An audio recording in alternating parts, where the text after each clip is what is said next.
안녕하십니까. 이어서 경남 뉴스입니다. 정부가 농어촌 분만 취약 지역에 산부인과를 새로 만들었는데요. 산모들이 이 병원에서 진료는 받지만 정작 출산은 먼 거리에 있는 도시 내 병원에서 하고 있습니다. 이유를 차주아 기자가 취재했습니다.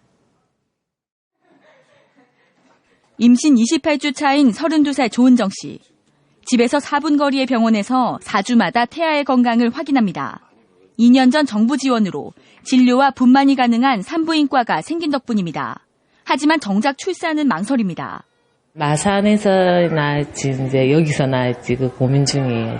여기 이제 거창에 낳을 조리원이었거든요. 29살 김모 씨도 집에서 가까운 이 산부인과를 다니다 2달 전 2시간 떨어진 포항에서 출산했습니다. 나는 수술이라서 아무래도 더 전문적인 데서 하고 싶었고 거창에는 생긴 지 얼마 안 돼서 시설이나 모든 부분에 조금 믿음이 안 가서. 거창 적십자병원 산부인과에 지난해 분만 건수는 65건. 신생아 10명 가운데 2명만 거창에서 낳은 겁니다. 사정은 다른 지역도 같습니다. 지난 2013년까지 전국 분만 취약 지역에 새로 만든 산부인과는 9곳이지만 평균 분만율은 28%에 불과합니다. 정부가 의료진 인건비의 60-70%만 지원하다 보니 양질의 의료진 수급이 어려운 것이 가장 큰 이유. 응급 임산부의 경우 구급차가 부족해 수십 킬로미터 떨어진 대학병원급 중환자실까지 이송 환경도 열악합니다. 그런 분만 취약지에 가서 분만을 받을 수 있도록 충분히 수가를 올려줘야 된다는 거. 3차 병원으로 이송할 수 있는 시스템은 분명히 확보돼야 됩니다. 산부인과 진료 사각지대 해소를 위한 실효성 있는 대책이 필요합니다. KBS 뉴스 차주아입니다. 올봄 유난히 봄비가 잦았죠. 봄철 강우량이 늘고 일조 시간이 줄면서 농작물 작황이 부진합니다. 특히 마늘이 심각합니다. 최세진 기자입니다. 마늘 수확이 시작된 남해군 고현면. 부지런히 마늘을 뽑는 농부의 손길은 바쁘지만 마음은 무겁습니다. 수확하는 마늘의 크기가 지난해보다 턱없이 작아 상품성이 떨어지기 때문입니다. 작년에 컸는데 올해는 비가 와서 탁 자지 않으니까 마늘이 작게 구조가 이제 방수도 안 돼요. 방수되면 많이 나는 거라.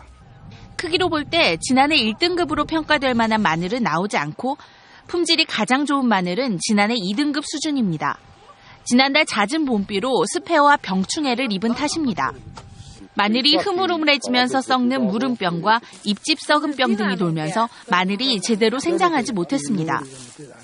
습해를 입은 마늘밭에서는 이처럼 알이 없는 마늘이 100개 중에 1개꼴로 나오고 있습니다. 실제로 지난달 남해군의 강수량은 347mm로 평년보다 2배 넘게 많았고 반면 일조 시간은 25% 줄었습니다.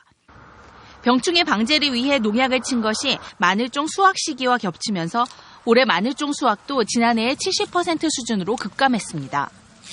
전체적으로 이렇게 물원병이 심하게 오거나 습해와 같이 동반해가 온 경우는 지금 남해군 마늘 농사를 짓는 이후로는 아마 저희가 처음인 것 같습니다. 남해군은 올해 마늘 생산량이 지난해보다 30% 줄어들 것으로 예상하고 있어 농민들의 시름이 커졌습니다. KBS 뉴스 최세진입니다. 진주경찰서는 경남과 부산 지역 공장 사무실에 침입해 현금과 옷 등을 상습적으로 훔친 혐의로 54살 임모 씨를 구속했습니다. 임 씨는 지난달 15일 진주시 상평동의 모 공업사 탈의실에 들어가 현금 37만 원을 훔치는 등 지난해 2월부터 모두 87차례에 걸쳐 800여만 원 상당을 훔쳐 달아난 혐의를 받고 있습니다. 경찰은 임 씨가 주로 식사 시간에 자리를 비우는 영세사업장을 범행 대상으로 삼았다고 설명했습니다. 제3회 경남 무형문화재 축제가 오늘부터 이틀 동안 거창 무형문화재 전수교육관에서 열립니다. 이번 행사는 마산 농청놀이 등 경상남도 지정 무형문화재 9개 팀과 진도 북놀이 등 13개 공연단체가 참여해 무형문화재 공연을 선보입니다. 또 부대 행사로 경남 무형문화재 36호인 거창 301상 시연과 체험 행사가 진행됩니다. 경남 장애인 채용박람회가 오늘 오후 2시부터 창원 컨벤션센터에서 열립니다. 이번 박람회에는 경남은행에서 사무보조원을, 하나호텔 리조트에서 조리원을 뽑는 등 장애인 채용 계획이 있는 50개 지역기업이 참여합니다. 취업하려는 장애인은 이력서와 복지카드를 갖고 박람회장을 찾으면 됩니다. 성면은 폐암 등을 유발할 수 있어서 상가 등을 철거할 때 반드시 전문기관의 조사를 받아야 하는데요. 이를 지키지 않아서 과태료를 부과받는 경우가 크게 늘고 있습니다. 황영규 기자가 보도합니다. 철거가 진행 중인 상가 건물 2층, 각종 폐자재가 쌓여 있습니다. 인도에 화물차를 세워두고 자재를 옮겨 싣기도 합니다. 이곳은 자재의 성면이 포함됐는지 조사부터 받아야 한다는 규정을 어겼습니다. 면적 50제곱미터 이상의 상가 등을 철거할 때는 반드시 공사 전 성면 조사를 거쳐야 합니다. 조사 결과 성면이 나올 경우 밀폐 조치를 한 뒤 철거 공사를 해야 합니다.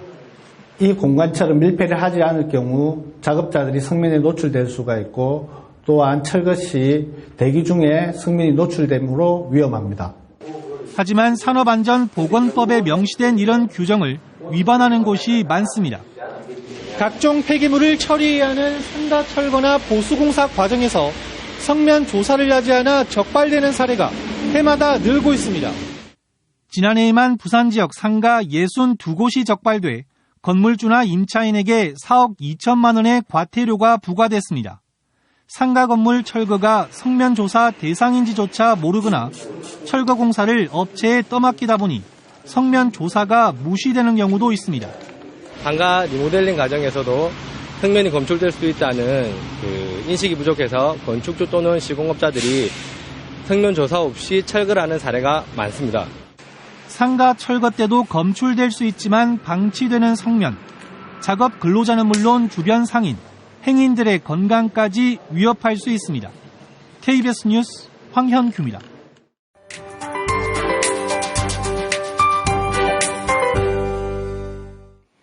오늘 아침도 따뜻하게 시작합니다. 창원의 아침 기온이 15.8도로 포근하게 출발했는데요. 낮 동안에도 기온이 빠르게 오르겠습니다. 이렇게 낮 기온이 껑충 오르는 만큼 일교차가 10도 가까이 벌어지는 점 주의하시기 바랍니다. 오늘 우리 지역은 중국 북부지방에서 확장하는 고기압의 영향을 받아 대체로 포근하겠습니다. 현재 위성 영상 보시면 경남 지역 하늘 위로 깨끗한 하늘빛이 드러나 있는데요. 아침보다 구름량이 조금 늘긴 했지만 종일 화창한 날씨가 이어지겠습니다. 오늘 동쪽 지역의 아침 기온은 창원이 15.8도로 평년과 비슷하게 시작했습니다. 한낮 기온은 창원이 24도, 함안이 26도로 어제보다 3, 4도가량 낮겠습니다. 서부 지역도 기온 자체는 어제보다 내려가겠지만 대부분 지역에서 25도 안팎으로 평년 기온을 1, 2도가량 웃돌겠습니다. 오늘도 자외선 지수는 매우 높은 단계까지 오르겠습니다. 경남 지역의 자외선 지수가 매우 높은 단계로 유지되는 만큼 한낮에는 자외선 차단제와 함께 선글라스를 착용하시는 게 좋겠습니다. 오늘 남해 동부 해상을 중심으로는 안개가 짙게 끼는 곳이 많겠습니다. 내일은 창원의 낮 기온이 26도로 대부분 지역에서 한낮 더위가 기승을 부리겠는데요. 당분간은 맑은 날씨 속에 일교차 큰 날씨가 이어지겠습니다. 기상정보였습니다. 농기계 사고 10건 가운데 3건은 모내기철인 5월과 6월에 일어나는 것으로 나타났습니다. 농촌진흥청이 최근 조사한 농기계 안전사고 현황을 보면 농기계 안전사고 발생의 30%가 모내기철에 발생했으며 60세 이상 고령 농민의 안전사고가 70%를 차지하는 것으로 집계됐습니다. 사고가 빈번하게 일어나는 시간대는 오전 10시에서 11시 사이와 오후 3시쯤으로 사고의 절반이 몰렸으며 경운기와 트랙터로 인한 사고가 82%에 달했습니다. 한국 GM 창원 공장에서 생산된 차량이 마산 가포신항을 통해 수출 선적이 시작됐습니다. 창원시는 한국 GM 창원 공장이 지난 4일 자동차 3,800대를 마산 가포신항에서 선적하는 등 한 해 약 14만 대를 가포신항을 이용해 수출한다고 밝혔습니다. 가포신항은 지난 1월 말 개장한 이후 지금까지 일반 화물 40만 톤, 컨테이너 1,100TU를 처리한 것으로 집계됐습니다. 노동당 경남도당이 홍준표 지사 도정 1년 평가단을 운영합니다. 노동당 경남도당은 노동당 임원을 비롯해 학계와 노동계, 의료계 등의 전문가가 참여해 무상급식 중단과 지리산댐 건설, 경남미래 50년 등 도지사 공약 사안에 대해 평가서를 작성할 예정이라고 밝혔습니다. 또 노동당은 7월 초에 평가 결과를 발표하고 이에 대한 대응 방안도 논의할 계획입니다. 경상남도가 그린벨트에 지정돼 불편을 겪는 저소득 주민에게 생활비를 보조합니다. 지원 대상은 그린벨트를 지정할 때부터 창원, 김해, 함안, 양산에서 산 주민으로 한 달 소득이 420만 원 이하인 사람입니다. 하지만 최근 3년 동안 3차례 이상 개발제한구역법을 어긴 사람은 제외됩니다.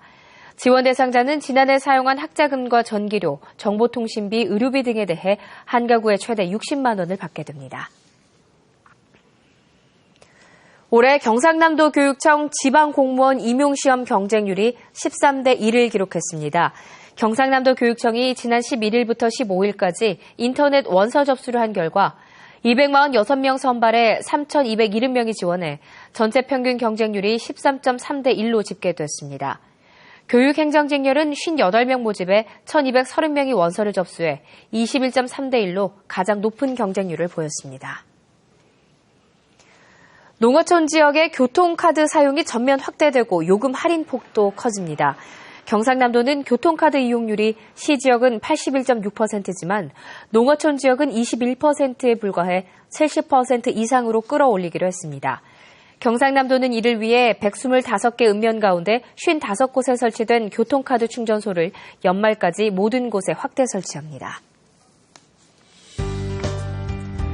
창원시립교향악단 제287회 정기연주회 알프스 교향곡이 내일 저녁 7시 30분 창원 성산아톨 대극장에서 열립니다.